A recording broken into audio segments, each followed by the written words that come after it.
Hi అందరికీ నమస్కారం. Welcome to our channel. నేను మీ పూజిత. ఈ రోజు వీడియో వచ్చేసి గ్రహణం పడినప్పుడు అంటే గ్రహణం వచ్చినప్పుడు గర్భిణీ స్త్రీలు అంటే నార్మల్ గా అందరికి ఉండే డౌట్ ఇది.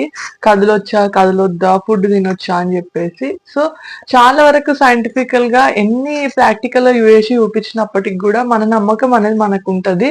అండ్ నేనైతే ఎలా ఉన్నాను అనేది మాత్రమే నేను చెప్తాను. ఎందుకంటే నేను సైంటిస్ట్ ని కాదు, ఒక డాక్టర్ ని కాదు, ఏది కాదు.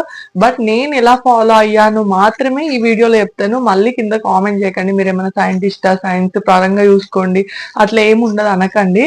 సో రేడియేషన్ వల్ల మనకి లోపల బేబీకి ఏదైనా ప్రాబ్లం అవుతుంది అని చెప్పేసి అదొక రీజన్ కూడా అంటారు.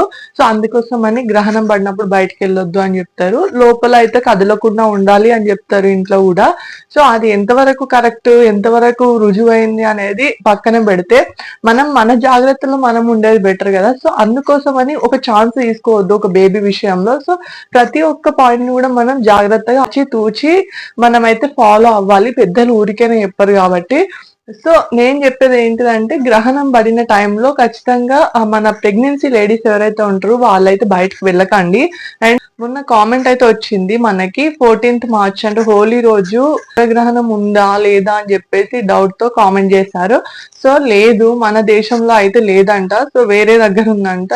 కాబట్టి ఎలాంటి నియమాలు పాటించిన అవసరం లేదు అంటున్నారు. కానీ మీరు ఇంట్లోనే ఉండండి, బయటకైతే వెళ్ళకండి. అందుకు ఛాన్స్ తీసుకోవాలనేది నేను చెప్పేది. సో మనం ఛాన్స్ తీసుకోకుండా ఉండడమే బెటర్. బయటికి వెళ్ళకండి, నార్మల్ గా జస్ట్ కూర్చోండి, వాష్రూమ్ వస్తే వెళ్ళిరండి అంతే. మిగతా కట్టింగ్ ఇవన్నీ ఉంటాయి కదా, సో అవన్నీ ఏం చేయకండి. కొంచెం టైం అయితే తీసుకోండి. ఆ టైమింగ్స్ కూడా నేను పర్టికులర్ గా నేనైతే ఇక్కడ మెన్షన్ చేస్తాను. అది మన దగ్గర లేదు కాబట్టి ఆ టైం అనేది ఫాలో అవ్వాల్సిన అవసరం లేదు. బట్ మీరైతే కొంచెం జాగ్రత్తగా ఉండండి. అంటే నేను చెప్పేది ఏంటిదంటే మనం ఛాన్స్ తీసుకోవద్దు, సెకండ్ ఛాన్స్ అనేది నేను చెప్తున్నాను. అండ్ కొంతమంది అంటారు అలా ఏముండదు, డైరెక్ట్ గా పోయి కూర్చున్న వాళ్ళు కూడా ఉంటారు అని చెప్పేసి. వాళ్ళ గురించి అయితే నాకు అవసరం లేదు. ఎందుకు అంటే నేను ఒక మంచి గురించి మాత్రమే చెప్తున్నాను. సో మనం ఏం చెప్పినా వాళ్ళు చెడు వెతికితే మాత్రం దానికి మనం ఏం చేయలేము. అండ్ ఇప్పుడు వచ్చే హోలీ రోజు కూడా చంద్రగ్రహణం అయితే ఇక లేదు. బట్ మీరైతే కొంచెం బయటికి వెళ్ళకుండా ఉండండి, ఇంట్లోనే ఉండండి కానీ బయటికి వెళ్ళకుండా ఉండండి, సరిపోతుంది. ఒకవేళ గ్రహణం టైంలో ఎట్లా ఉంటది అంటే అసలుకి ఆ టైమింగ్స్ లో అది 2 hours కానీ 1 hour కానీ బెడ్ మీద పడుకున్న వాళ్ళని లేవద్దు అని చెప్తారు అనమాట. జస్ట్ అటు ఇటు కూడా జస్ట్ మెల్లగా కదలమంటారు కానీ అసలు కదలనివ్వరు పెద్దవాళ్ళు అయితే. సో వాష్రూమ్ వచ్చినా కూడా జస్ట్ ఇట్లా వెళ్ళేసి ఇట్లా వచ్చేసేదాన్ని నేను కూడా. అంటే నా అప్పుడు కూడా ఇట్లానే వచ్చింది, కాకపోతే మన దేశంలో రాలేదు, వేరే దగ్గర వచ్చింది. కానీ నేనైతే ఫాలో అయినాను, బయటకైతే వెళ్ళలేదు. 3 hours అనుకుంటా, అది మన దగ్గర లేదు అప్పుడు కూడా. కానీ నేనైతే ఫాలో అయినాను. ఎందుకు అంటే మనం ఛాన్స్ తీసుకోవద్దు, బయటకు వెళ్ళొద్దు అని చెప్పేసి నేను అనుకున్నాను అంతే. నేను ఒక వెల్ విషర్ గా చెప్తున్నాను, ఏదో ప్రొఫెషనల్ గా నేనైతే ఎలాంటి రీసెర్చ్లు అయితే ఏం చేయలేదు. బట్ నేను ఒక వెల్ విషర్ గా మీకైతే చెప్తున్నాను అంతే. నన్ను అడుగుతున్నారు కాబట్టి చాలా మందికి డౌట్ అయితే ఉంది. అండ్ మీరు కూడా ఈ హోలీ రోజు బయటకు వెళ్ళకండి, నార్మల్ గా ఇంట్లో ఉండండి అంతే, సరిపోతుంది. ఆ టైమింగ్స్ అనేవి నేను మెన్షన్ చేస్తాను. యాక్చువల్లీ నాకైతే ఫీవర్ వచ్చింది, అందుకోసమని చేయలేకపోతున్నాను వీడియోస్. కానీ నాకు నార్మల్ చాలా మంది మెసేజ్ చేస్తున్నారు అన్నమాట. సో వాళ్ళ కోసం ఈ వీడియో తీస్తున్నాను. టైమింగ్స్ కూడా నేను పోస్ట్ చేస్తాను కమ్యూనిటీ పోస్ట్ లో. ఒకవేళ టైమింగ్స్ కూడా నేను మాకు తెలిసిన పంతులు గారు వాళ్ళని అడిగిన తర్వాతకి మీకు టైమింగ్స్ అయితే చెప్తాను.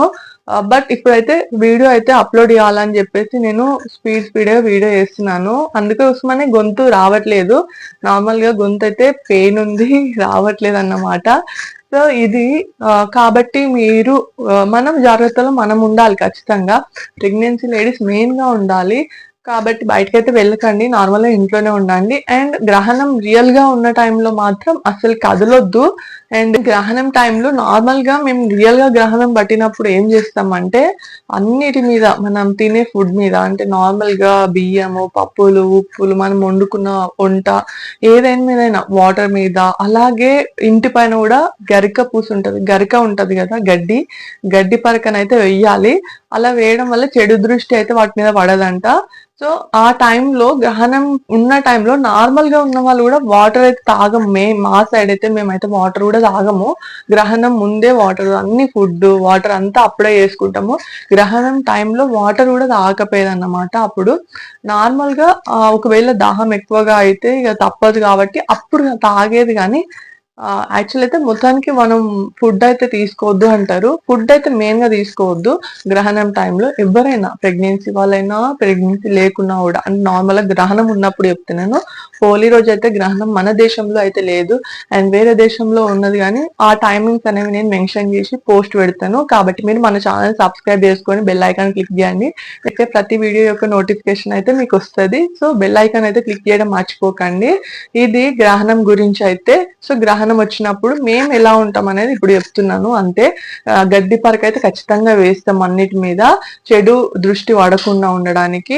అండ్ ఇంకొక విషయం ఏంటంటే, గ్రహణం విడిచిన తర్వాతకి మొత్తం ఇల్లంతా శుద్ధి చేస్తాం, కడుగుతాం. ఆ తర్వాత దీపం గూడా మంచిగా ముట్టిస్తాం, దీపారాధన చేస్తాం. ఆ గ్రహణం టైంలో ఏమంటారు మంత్రాలు నార్మల్‌గా ఉంటాయి గదా! లలితా సహస్రనామాలు, విష్ణు సహస్రనామాలు ఇట్లా చదువుకుంటూ కూర్చుంటాం. నార్మల్ టైంలో ప్రెగ్నెన్సీ టైంలో గాకుండా నార్మల్ టైంలో అట్లా చేసేదన్నమాట అప్పట్లో. ఇప్పుడు గూడా అంతే. నేను జెప్తున్నాను అందుకోసమనే. కాబట్టి ప్రెగ్నెన్సీ ఉన్నప్పుడు ఛాన్స్ అయితే తీసుకోకండి. ఛాన్స్ తీసుకోకుండా మన జాగ్రత్తలో మనం ఉండాలి. ఎవరో చెప్పారని మూర్ఖంగా ప్రవర్తించకండి అని నేను జెప్తాను. ఈ కాలంలో మంచి చెప్పినా చెడే అర్థం చేసుకుంటున్నారు. అందుకోసమనే చెప్తున్నాను. ఒక వెల్ విషర్‌గా మాత్రమే చెప్తున్నాను. నాకేదో తెలుసని గాదు. నే నాకే అన్నీ తెలుసని గూడా గాదు. నాకు తెలిసిన కొంచెం సమాచారం మీకు చెప్తున్నాను. ఇంకా ఏమైనా మీకు తెలిసిన సమాచారం ఏదైనా ఉంటే, ఇన్ఫర్మేషన్ ఏదైనా ఉంటే కింద కామెంట్ జేయండి. నాతో పాటు అందరికి తెలుస్తది. అండ్ ఇంకేమైనా డౌట్స్ ఉన్నా గూడా కామెంట్ చేయండి. ఇక్కడ చూసారు గదా! ఈ కామెంట్ కోసమే ఈ వీడియో అయితే యేసాను. సో, నేనిప్పుడు పిక్ జేసిన కామెంట్స్ ఇప్పటివరకు నన్ను చాలామంది అడిగిన క్వెషన్స్. కాబట్టి చాలా మందికొచ్చిన డౌట్ అయితే నేను ఇలా క్లారిఫై చేస్తాను. ఇక్కడైతే తినేం అడుగుతున్నానంటే, "అక్క ప్లీజ్ శ్రీమంతం 9థ్ మంత్ వచ్చాక ఎన్ని రోజులకు చేస్తారో చెప్పండి" అని జెప్పేసి అడుగుతున్నాననమాట. సో, ఎన్ని రోజులకు జేపించుకోవచ్చు అంటే 9 మంత్ పడ్డ తర్వాతకి ఎప్పుడైనా చేసుకోవచ్చు. మంచి రోజు పూజారి గారితో చూపించుకున్న తర్వాతకి ఆ రోజైతే మీ పేరు, మీ హస్బెండ్ పేరు, మీ ఇద్దరి పేర్ల మీద ఒక మంచి రోజైతే చూస్తారు. ఆ రోజైతే చేపించుకోండి. మాక్సిమం 15 డేస్ లోపలనే అంటే 9థ్ మంత్ పడ్డ తర్వాతకి 15 డేస్, 20 డేస్ లోపలనే అయితే శ్రీమంతం అయితే చేస్తారు. తర్వాత లేబర్ అయితే స్టార్ట్ అవుతది కాబట్టి అంత దూరం అయితే వెళ్ళరు. 15 డేస్ లోపలనే చేసుకోండి. అదే బెటర్. కొంతమంది 5 నెలలకి చేస్తారు. కొంతమంది 9 నెలలకి చేస్తారు. వాళ్ళ పద్ధతి ప్రకారంగా చేస్తారన్నమాట. ఇంకో కామెంట్ వచ్చేసి, "సిస్ మా పాపకి సందులు తగిలినాయి అంటున్నారు. ఎన్ని డేస్‌కి తగ్గుతాయి? ఏం చేయాలి అసలు వాటికి?" అని చెప్పేసి కామెంట్ చేశారు. నేనైతే డాక్టర్ దగ్గరికి తీసుకెళ్ళాను. 15 డేస్, 20 డేస్ అట్లా తిప్పి సిరప్‌లు పోసినా కూడా తగ్గలేదు. ఆఖరికి మా మమ్మీ వాళ్ళు అందరూ చెప్పినా కూడా నేను వినలేదన్నమాట. మంత్రం వేపియాలని చెప్పేసి. నేను కూడా నమ్మకపోయేదన్నప్పుడు. కానీ ఆఖరికి వేపియాల్సొచ్చింది. పిల్లల విషయంలో ఏ ఛాన్స్ అయినా వదిలిపెట్టాను నేనైతే. అదేంటో మంత్రం వేయగానే 3, 4 డేస్‌లో తగ్గిపోయింది. ఇంకో కామెంట్ చూద్దాం. "మా బాబుకి ప్రెజెంట్ 6 మంత్స్ మేడం. రైస్ ఇప్పుడు స్టార్ట్ చేయాలి" అని చెప్పేసి అయితే కామెంట్ చేశారు. నార్మల్‌గా ఈ టైంలో ఉగ్గు పెడతాం. 7 మంత్స్‌కి రైస్ స్టార్ట్ చేయొచ్చు. ఇంకో కామెంట్ అయితే చూద్దాం. "హాయ్ అక్క, మా పాపకి 6th మంత్ వచ్చి 1 వీక్ అవుతుంది. తనకి ఇంట్లోనే ఉగ్గు తయారు చేయాలి అనుకుంటున్నా. ఎలా ప్రిపేర్ చేయాలో చెప్పరా" అని చెప్పేసి కామెంట్ చేశారు. ఈ వీడియో అయితే ఉంది, ఫుల్ వీడియో. సో, అదైతే చూడండి. అండ్ యాపిల్ బాయిల్ చేసి పెట్టొచ్చా అని చెప్పేసి కూడా అడిగారు. నేనైతే ఇప్పటి వరకు యాపిల్ బాయిల్ చేసి అయితే పెట్టలేదు.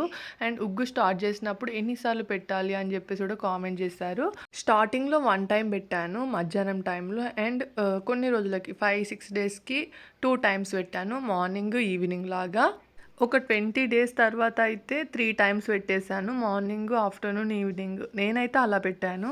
ఇంకా ఏదైనా డౌట్ ఉంటే కామెంట్ చేయండి. ఇలా మీ కామెంట్స్ కూడా వీడియోలో చూసుకోవచ్చు. Thank you for watching. Please like, share, subscribe our channel.